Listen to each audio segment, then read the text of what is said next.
আমার মনে হলো যে আমার জুলাইয়ের রক্তাক্ত পতাকাটা যে একমাত্র যদি আমি কারো হাতে তুলে দিতে পারি সেটা হলো আমাদের দলের চেয়ারম্যান স্যার এবং মাননীয় প্রধানমন্ত্রী জনাব তারেক রহমান। মাননীয় প্রধানমন্ত্রীর কাছে পতাকাটা আমার দেওয়ার একটাই ইচ্ছা ছিল যে আমি ছোট থেকেই আমি বিএনপিকে ভালোবাসি এবং আমি 2018 থেকে ছাত্র দলের সাথে সক্রিয়ভাবে ছিলাম। জুলাইয়ের যে আন্দোলন ছিল 16 তারিখ থেকে আমাদের আন্দোলন আমি মিরপুর 10 নম্বরে শুরু করি।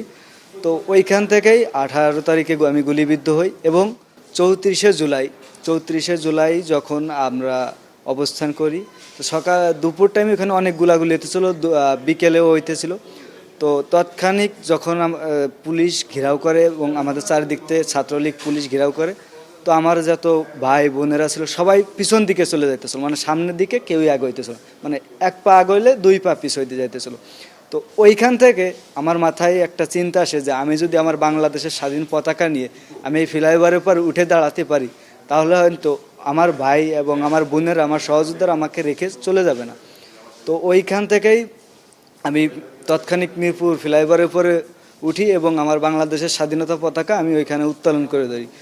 তো তার কিছুক্ষণের মাঝে দেখি আমার ভাই ব্রাদাররা আরও আমাকে দেখে অনুপ্রাণিত হয়েছে এবং সাহস পাইতেছে, এই সামনের দিকে এগিয়ে গেছে। এরপরে 18 তারিখে গুলিবিদ্ধ হওয়ার পরে 19শে জুলাই আমি গ্রেপ্তার হই এবং গ্রেপ্তার হওয়ার পরে আমাকে মেট্রো রেল পোড়ানোর যে একটা অপবাদ যেটা দেওয়া হয় আমাদের, যে আমাদের ওইখানে একটা প্যারাগ্রাফ লেখা হয়েছে। তো এখানে আমরা 20 জন ছিলাম, 20 জনের কি আমরা স্বীকারোক্তির দিনে আমাদের 2 দিন যাবত অনেক টর্চার করে। তো এক পর্যায়ে বের হই 23 তারিখ বের হয়ে আমি আবারও আন্দোলনে আসি। এর মধ্যে আপনার আমায় পড়াশোনার পাশাপাশি বর্তমান সিএনজি চালাইতেছি। এই সিএনজি চালানোর দেখে আমার গাড়িতে একদিন দেশের পত্র একটা নিউজ করে, এরপরে এনবিপি, এরপরে 71 টেলিভিশনের নিউজ দেখে অতিরিক্ত পেশ সচিব আতিকুর রহমান রুমন ভাই দেখেন বিষয়টি, দেখে মাননীয় প্রধানমন্ত্রী জনাব তারেক রহমানকে জানান।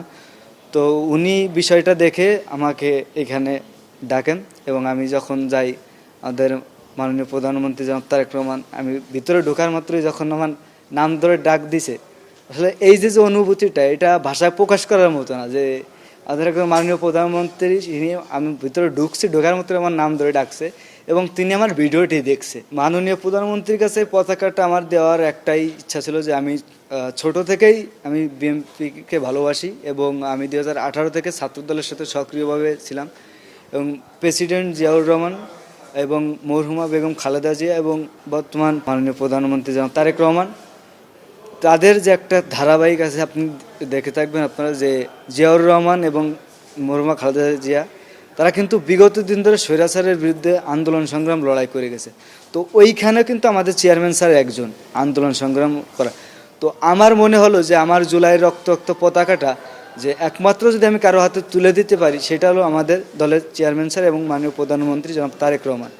তো ওইখান থেকেই চিন্তা এবং তার কাছে দেওয়া, আলহামদুলিল্লাহ আমি ভালোভাবে তার কাছে পতাকাটা দিতে পেরেছি। এই অনুভূতিটা আমি ভাষায় প্রকাশ করার মতো না। যে আমি তো বললাম যে তিনি আমাকে নাম ধরে ডাক দিছে, এই যে একটা অনুভূতি, বা এটা আসলে ভাষায় প্রকাশ করার মতো না।